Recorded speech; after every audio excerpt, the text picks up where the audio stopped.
I think first of all, it's not a surprise. I think this incident was in the sort of Alaska Gap and happens frequently. The US and Canadian jets went to intercept. This sort of thing happens almost on a weekly basis around the UK, usually just with Russian jets. But it's an indication that the Chinese and the Russians are working closer together, and they've been very public about that.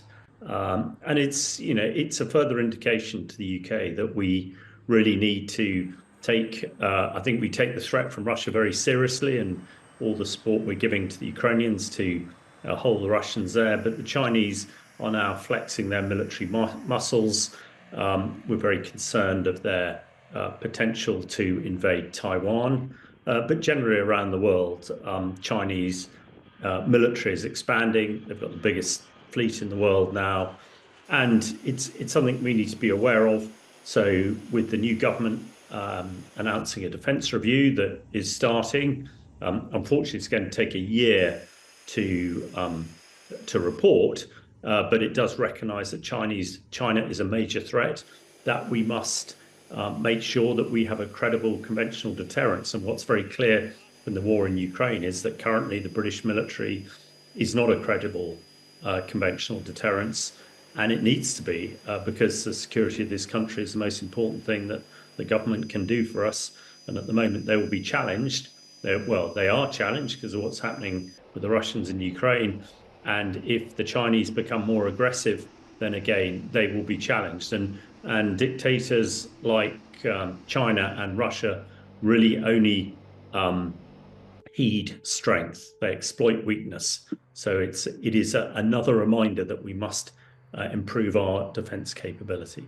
It's hugely worrying. And of course, China and Russia, to a degree, are exploiting the turmoil in the world. Obviously, in this country, we've just had an election which creates instability, although now with such a thumping majority that is more stable and the government can get on and deal with these things. China will be looking at the US and the instability there caused by the potential President Trump will be the leader in November. And the linkage with Russia is not unsurprising. The Russians, no doubt, are paying the Chinese a huge amount of money for some of the technology which we know the Chinese are giving them. And of course, China's massive economy requires a lot of fuel, and they're getting that cheaply from the Russians at the moment. So it's a sort of symbiotic relationship. But I would have thought, politically and ideologically, Russia and China are quite far apart. But at the moment, it works for them. We're also aware the other axis of evil being Iran and North Korea. All these people are in cahoots, and it's key that the West, that NATO, and hopefully continuing the US as well, are strong and realise this. Otherwise, we will be exploited. First time these two countries have had bombers intercepted while operating together near the US. So it is a significant moment because it suggests that they are doing more together, including, of course, sort of getting closer to the US air defense zone. And again, we have no idea, of course, what they were doing as such. And it's important to stress they didn't, of course, enter US sovereign airspace, but rather a wider field, which is when the Americans are trying to identify who is in a zone near their airspace. But it's the significance of them working together that probably causes some concern.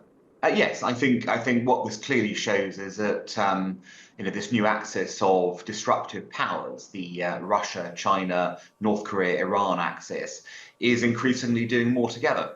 And I think this is just one particular example of this, but we've seen others between different members of that sort of putative alliance coming together. And collectively, of course, it's starting to pose a threat to the free world. Of course, it's not a good alliance for us. The key thing is strategically, it is not helpful to free world countries to have these countries, these hostile countries, do more together, because it sort of solidifies the world into those who wish to overturn the existing order versus those who wish to preserve it. What we see is that both these powers want to disrupt the existing world order. That is very clear. They will work together in whatever way they can find to help further their own specific goals within that disruption. In Russia's case, it's going to be to try and secure more Russian influence in various parts of the world, whether that is in Russia's near abroad, as in Ukraine, or whether it is in areas like the Middle East, where the Russians have long had a presence. In China's case, it's linked very much to how can it push back against America in its near neighborhood to give it more freedom of maneuvering, which might, of course, include trying to retake Taiwan, but also it's about trade and securing economic benefits in other parts of the world as well, and pushing back on the free world in those areas. So they've got slightly different goals, but the common way to get there is to disrupt the existing world order and to push back against the US, the UK, and other freedom-loving countries in order for them to get their progress in that way. Well, the Chinese in particular have been very open over the last few weeks and months that they are conducting drills with the Russian military, including their air forces. So I expect it's an extension of that. And the Chinese are very wily political manipulators, and they will keep doing this as long as they see that they're getting advantage out of it. And the fact that we're talking about it is demonstrating that absolutely they are. But I think the key thing with all of this is that we in the UK, in NATO, and Western countries must show strength. That is the only way to deter dictatorships like China and Russia. Well, the Chinese in particular have been very open over the last few weeks and months that they are conducting drills with the Russian military, including their air forces. So I expect it's an extension of that. And the Chinese are very wily political manipulators, and they will keep doing this as long as they see that they're getting advantage out of it. And the fact that we're talking about it is demonstrating that absolutely they are.